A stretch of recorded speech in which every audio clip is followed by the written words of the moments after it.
কোথায় গেলে গ্রাম্য পরিবেশে নিরিবিলি একটা জায়গার মধ্যে ইফতার পার্টি করতে পারবেন সেটাই দেখাবো এই ভিডিও। জায়গাটি কোথায় আর কিভাবে যাবেন জানতে হলে ফুল ভিডিও দেখতে হবে। হ্যালো এভরিওয়ান, আসসালামু আলাইকুম, কেমন আছেন? প্রথমে আপনাকে চলে আসতে হবে ফৌজদারহাট। ফৌজদারহাট হয়ে ভিতরের দিকে গেলেই দেখতে পাবেন ডিসি পার্কের মোড়।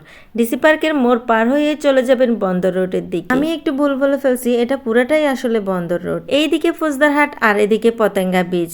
এই জায়গাটা কোথায় এটা একটু পরে জানিয়ে দিই। আজকে যেখানে আসলাম এটা হচ্ছে মেন রাস্তা থেকে একটু নিচে, তাই ওদের সাইনবোর্ডটা খুব ভালো করে দেখা যায় না, খেয়াল না করে। আজকে যেখানে আসছি এই জায়গাটার নাম হচ্ছে নিরিবিলি ফার্ম হাউস অথবা ন্যাচারাল পার্ক। দুটার একটাই গুগলে সার্চ করলেই পেয়ে যাবেন আপনি এই জায়গার লোকেশন। গেটের ভিতরে ঢুকলেই দেখতে পাবেন একটা চাচা বসে আছে অনেকগুলো খাতা কলম নিয়ে। তারপর চাচাকে 50 টাকা দিয়ে একটা টিকিট নিয়ে তারপর ভিতরের দিকে চলে যাবেন। আমি মানুষের কথাকে অনেক বেশি ভয় পাই, তাই জিজ্ঞাসা করতেছিলাম কোন দিকে যাব। তারপর উনি আমাকে দেখিয়ে দিল বাম দিকে যেতে। বাম দিকে গেলে আমি যতটুকু পাবো এরিয়ার ভিতরে পুরাটাই ঘুরে ঘুরে দেখতে পাবো। যারা আমার মতো হেলদি আছেন তারা এখানে আসলে একটু সাবধানে থাকবেন, যে কোনো মুহূর্তে আপনার ওয়েটে ঘরটা ভেঙে পানিতে পড়ে যেতে পারে।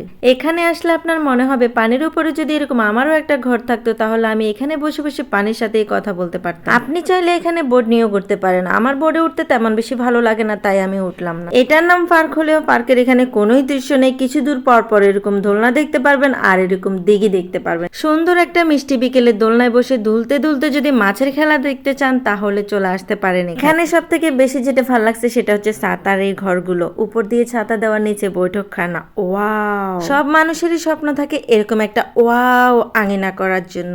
আমারও স্বপ্ন আছে, আল্লাহ জানে কখনো পূরণ হবে কিনা। এখানে আসার আগে আমি ভাবতেছিলাম একজনের দুই নাম কি করে হয়, তারপর আসার পর বুঝতে পারলাম যে একজন মানুষের দুইটা নামও হইতে পারে। যেদিকে তাকাবেন সেদিকে শুধু পুকুর দেখতে পাবেন। আর ভাই পারগুলোতে হাঁটতে এত বেশি ভালো লাগতেছিল, দুই পাশে গাছ লাগানো, মাঝখান দিয়ে এরকম বৈঠকখানাগুলো করা। এই এক জায়গার মধ্যে আমি মনে হয় 1 ঘন্টারও বেশি সময় বসেছিলাম। আমার কিছুতেই উঠতে ইচ্ছে করতেছিল না, এত ভালো লাগছিল। এই জায়গাটা আসলেই অনেক বেশি নিরিবিলি। এখানে ফ্যামিলি নিয়ে আসলে কোনোই দ্বিধাদ্বন্দ্বে পড়তে হবে না। এখানে আসলে আপনি ছাগল, গরু, হাঁস, মুরগি সবকিছুই কিনে নিয়ে যেতে পারবেন। মাত্র 50 টাকা টিকিট কেটে সারা দিন এখানে ঘুরতে পারবেন, কোনো সমস্যা হবে না। পিকনিক বা ইফতার পার্টির জন্য এই জায়গা পারফেক্ট একটা জায়গা। চাইলে আপনিও আপনার প্রিয়জন নিয়ে এখানে ঘুরে আসতে পারেন। ঘুরতে ঘুরতে যদি মাথা ঘুরে যায় তাহলে ওনাদের এখানে বড়ই, তেঁতুল আর ডাব পাওয়া যায়, চাইলে আপনি সেগুলো কিনে খেতে পারবেন। এই জায়গাতে আসলে গল্প করতে পছন্দ করে এমন মানুষ নিয়ে আসা উচিত, কারণ এই জায়গাটা গল্পের জন্য